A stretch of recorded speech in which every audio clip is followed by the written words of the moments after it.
Hello students, आप सभी का प्लस टू अकाउंटेंसी की क्लास में स्वागत है। आज के इस वीडियो में हम सॉल्व करेंगे मल्टीपल चॉइस क्वेश्चंस।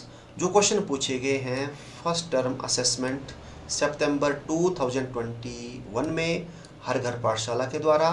तो देखते हैं मल्टीपल चॉइस क्वेश्चंस, बहुविकल्पीय प्रश्न। क्वेश्चन फर्स्ट है, which of the following is not for profit organisation. निम्न में कौन लाभ न कमाने वाली संस्था नहीं है? A option sports club, B college, C hospitals, D private enterprises. A है खेल club, B college, C hospital and D निजी संस्थान। इसका करेक्ट आंसर है ऑप्शन डी प्राइवेट एंटरप्राइजेस, निजी संस्थान, क्योंकि इनका उद्देश्य लाभ कमाना होता है, तो ये लाभ न कमाने वाली संस्था नहीं है। Question second, the main object of not for profit organisation is. लाभ न कमाने वाली संस्था का मुख्य उद्देश्य होता है to earn the profit, B option to serve the society, C to prepare the profit and loss account and D to prepare the balance sheet. लाभ कमाना, समाज की सेवा करना, लाभ हानि खाता तैयार करना, स्थिति विवरण बनाना। तो इसका करेक्ट आंसर है option B to serve the society, समाज की सेवा करना इनका उद्देश्य होता है। Question third, receipts and payments account is. प्राप्ति एवं भुगतान खाता है A personal account, B real account, C nominal account, D profit and loss account. व्यक्तिगत खाता, वास्तविक खाता, अवास्तविक खाता, लाभ हानि खाता। तो इसका करेक्ट आंसर है ऑप्शन बी रियल अकाउंट। यह वास्तविक खाता है क्योंकि इसका संबंध होता है कैश से और कैश का रियल अकाउंट होता है। Income and expenditure account shows a balance of. आय एवं व्यय खाता सामान्यतया दिखाता है A cash in hand, B capital fund, C net profit, D surplus और डेफिसिट। रोकड़ शेष, पूंजी कोष, शुद्ध लाभ और डी ऑप्शन है अधिक्य या घाटा। तो इसका करेक्ट आंसर है ऑप्शन डी सरप्लस या डेफिसिट, अधिक्य या घाटे को दर्शाता है इनकम एंड एक्सपेंडिचर अकाउंट, और जो बनाया जाता है नॉन प्रॉफिट ऑर्गेनाइजेशन के द्वारा। Question number 5, life membership is. जीवन सदस्यता शुल्क है A option liabilities, B income, C expenses, D earned income. दायित्व, आय, व्यय, कमाई हुई आय। तो इसका करेक्ट आंसर है ए ऑप्शन लाइबिलिटीज। यह दायित्व है क्योंकि ये कैपिटल नेचर्स की रिसीट होती है और ये लाइबिलिटीज है।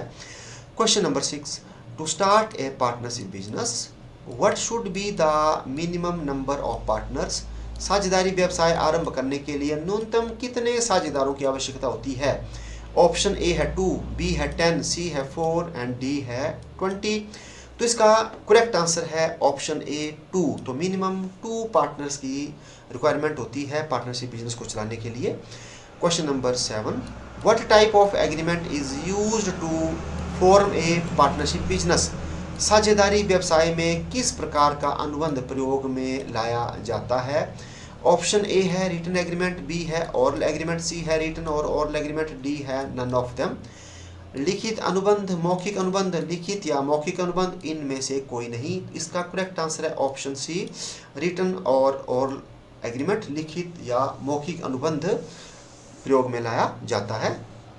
Question number 8, in partnership partners liabilities are. साझेदारी व्यवसाय में साझेदारों का दायित्व होता है A option unlimited, B option limited to the capital of the business, C limited and D both A and C.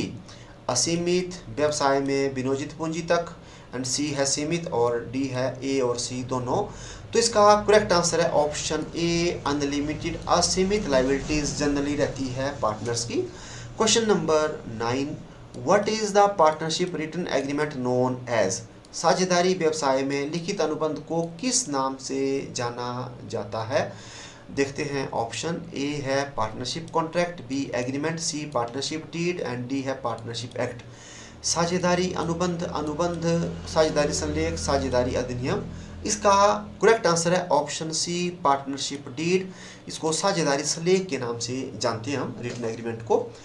Question number 10, भारतीय साझेदारी अधिनियम है the Indian partnership act is 1956, 2013, 1932, 1912। इसका करेक्ट आंसर है option C 1932। Next question 11, रिकॉन्स्टिट्यूशंस of firm में भी firm का पुनर्गठन हो सकता है। A option, in case of the change in profit and loss sharing ratio among existing partners. B, in case of admission of a new partner. C, retirement and death of a partner. And D है in case of all of the above condition. वर्तमान साझेदारों के लाभ हानि अनुपात में परिवर्तन की दशा में। बी ऑप्शन, नए साझेदार में प्रवेश की दशा में। सी ऑप्शन, वर्तमान साझेदार के अवकाश ग्रहण या मृत्यु की दशा में। एंड डी है उपरोक्त सभी दशाओं में। तो इसका करेक्ट आंसर है option D, in case of all of the above conditions, उपरोक्त सभी दशाओं में। Question number 12, a new partner is needed in the firm. एक फर्म में नए साझेदार की आवश्यकता होती है। A option, to increase the firm's capital and to get suitable person.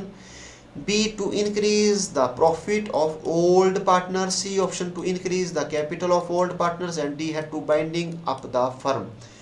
Firm की पूंजी में वृद्धि एवं उपयुक्त व्यक्ति की प्राप्ति के लिए। बी, पुराने साझेदारों के लाभ बढ़ाने के लिए। सी, पुराने साझेदारों की पूंजी बढ़ाने के लिए। डी ऑप्शन है फर्म के समापन के लिए। तो इसका करेक्ट आंसर है option A, to increase the firm's capital and to get suitable person. Firm की पूंजी में वृद्धि एवं उपयुक्त व्यक्ति की प्राप्ति के लिए आवश्यकता होती है नए पार्टनर की। Question number 13, decrease in the value of liabilities on the constitutions of a partnership firm result in to. साझेदारी फर्म के पुनर्गठन पर दायित्वों के मूल्य में कमी से होता है। ए, gain to the existing partner. B, loss to the existing partner. C, neither gain nor a loss to the existing partner. D, none of these. वर्तमान साझेदारों को लाभ। बी, वर्तमान साझेदारों को हानि। सी, वर्तमान साझेदारों को ना लाभ ना हानि। डी, इनमें से कोई नहीं। तो इसका करेक्ट आंसर है option A, gain to the existing partner. वर्तमान साझेदारों को लाभ होता है, डिक्रीज हो अगर लाइबिलिटीज में। तो question number 14, goodwill is a, ख्याति है एक, current assets, fictitious assets, intangible asset. And D, none of this. चालू संपत्ति, कृत्रिम संपत्ति, अमूर्त संपत्ति, उपरोक्त में से कोई नहीं। इसका करेक्ट आंसर है ऑप्शन सी, यह एक इंटेंजिबल एसेट्स है, अमूर्त संपत्ति है। Question number 15, which of the following is the method of valuation of goodwill. निम्न में से कौन सी ख्याति के मूल्यांकन की विधि है। A, average profit method. B, super profit method. C, capitalisation method. D, all of the above. औसत लाभ विधि, अधिलाभ विधि, पूंजीकरण विधि, उपरोक्त सभी। तो इसका करेक्ट आंसर है D, all of the above, उपरोक्त सभी। ये सभी विधियां ख्याति के मूल्यांकन की विधियां हैं। क्वेश्चन नंबर 16, सुपर प्रॉफिट अधिलाभ हैं। Actual profit minus normal profit. B, sales minus net profit. C, normal profit minus actual profit. And D, none of the above. वास्तविक लाभ माइनस सामान्य लाभ। बी, बिक्री माइनस शुद्ध लाभ। सी है सामान्य लाभ माइनस वास्तविक लाभ। डी, उपरोक्त में से कोई नहीं। इसका करेक्ट आंसर है ऑप्शन ए, actual profit minus normal profit, वास्तविक लाभ माइनस सामान्य लाभ। जब भी नॉर्मल प्रॉफिट से जो एक्चुअल प्रॉफिट जितने ज़्यादा होते हैं उन्हीं को ही हम सुपर प्रॉफिट अधिलाभ कहते हैं। तो correct answer option A. Revaluation account is a, पुनर्मूल्यांकन खाता है। A, personal account. B, nominal account. C, real account. D, none of these. व्यक्तिगत खाता, वास्तविक खाता, वास्तविक खाता, इनमें से कोई नहीं। इसका करेक्ट आंसर है नॉमिनल अकाउंट, यह अवास्तविक खाता है। Next question, a new partner may be admitted to the firm. एक नए साझेदार को साझेदारी फर्म में शामिल किया जा सकता है। Option A, without the consent of the old partner. Option B, with the consent of the old partner. C, with the consent of any one partner. And D option है with the consent of 2/3 of the old partners. पुराने साझेदारों की सहमति के बिना, सभी पुराने साझेदारों की सहमति से। सी ऑप्शन, किसी भी एक साझेदार की सहमति से। एंड डी है पुराने साझेदारों के बहुमत से। इसका करेक्ट आंसर है option B, with the consent of old partners. सभी पुराने साझेदारों की सहमति से ही नए साझेदारों को साझेदारी फर्म में शामिल किया जा सकता है।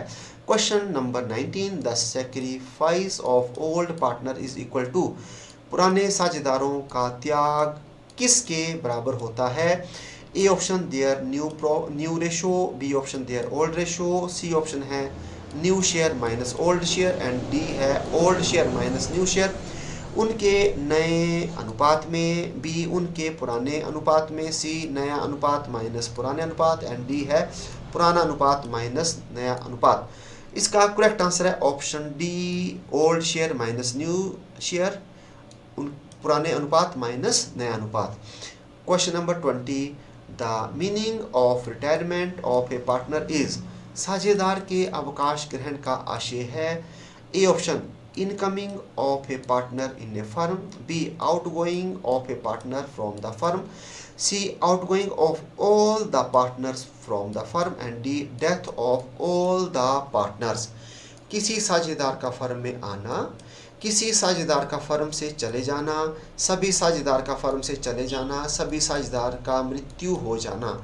इसका करेक्ट आंसर है वो है option B outgoing of a partner from the firm, किसी साझेदार का फर्म से चले जाना। तो आज के इस वीडियो में बस इतना ही, मिलते हैं नेक्स्ट वीडियो में। Thank you.